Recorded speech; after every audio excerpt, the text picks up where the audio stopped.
చంద్రబాబు నాయుడు పవన్ కళ్యాణ్ ఉన్న కూటమి ప్రభుత్వం అధికారంలో రావడానికి మాయ మాటలు చెప్పి ఏ విధంగా అధికారంలోకి వచ్చారో మనం కళ్ళారా చూసాం. వచ్చిన తర్వాత ఒక్కటంటే ఒక్క వెల్ఫేర్ స్కీమ్ అయినా సక్రమంగా చేశారా అంటే శూన్యం. ముఖ్యంగా ఈరోజు రైతుల విషయానికి వస్తే రైతు భరోసా గత ప్రభుత్వానికన్నా ఎక్కువ ఇస్తాను, ప్రతి రైతుకి 20,000 రూపాయలు ఇస్తాను అని చెప్పడం జరిగింది. మొదటి సంవత్సరం 20,000 ఎగ్గొట్టి పంగనామాలు పెట్టారు. రెండవ సంవత్సరం మరి 7,000 రూపాయలు మాత్రమే, అది కొంతమంది రైతులకి ఇచ్చి అందరికీ కూడా పంగనామాలు పెట్టారు. మూడవ సంవత్సరం ఇప్పటికీ అరాకొరగా కొంతమందికి 7,000 పడ్డాయి, కానీ మ్యాక్సిమం రైతులకి ఈరోజు పంగనామాలు పెట్టిన ప్రభుత్వం ఏదైనా ఉంది అంటే అది చంద్రబాబు నాయుడు పవన్ కలిసిన కూటమి ప్రభుత్వమే అని కూడా ఈ సందర్భంగా తెలియజేసుకుంటున్నాం.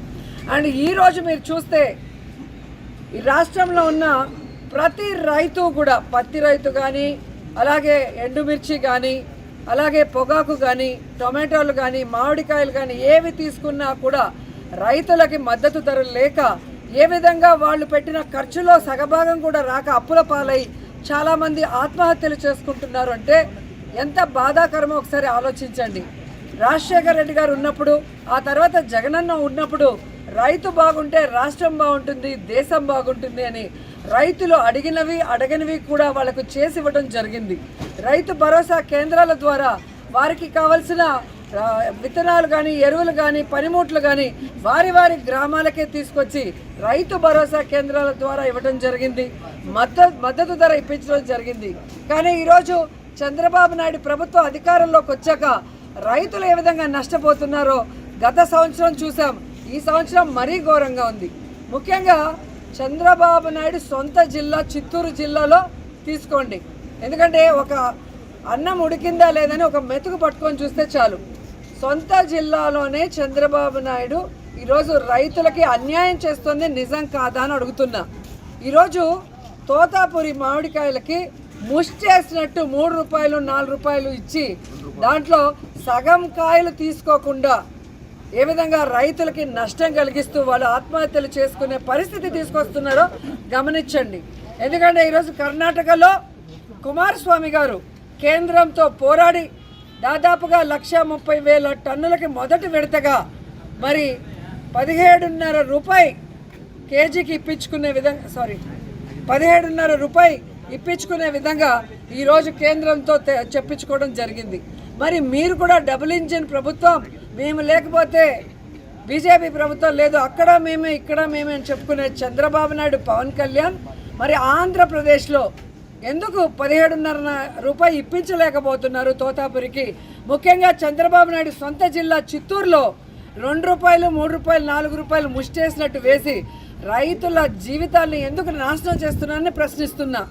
ఎంతసేపు జగన్మోహన్ రెడ్డి గారి మీద విషం చిమ్మటం, వైఎస్ఆర్ కాంగ్రెస్ పార్టీ నాయకుల మీద రెడ్ బుక్ రాజ్యాంగం అంటూ కేసులు పెట్టి భయభ్రాంతులకు గురి చేయడం తప్ప ఈ రాష్ట్రంలో ఉన్న రైతులకు మీరు న్యాయం చేయకపోవడం అనేది ఈరోజు అందరూ కూడా గమనిస్తున్నారు.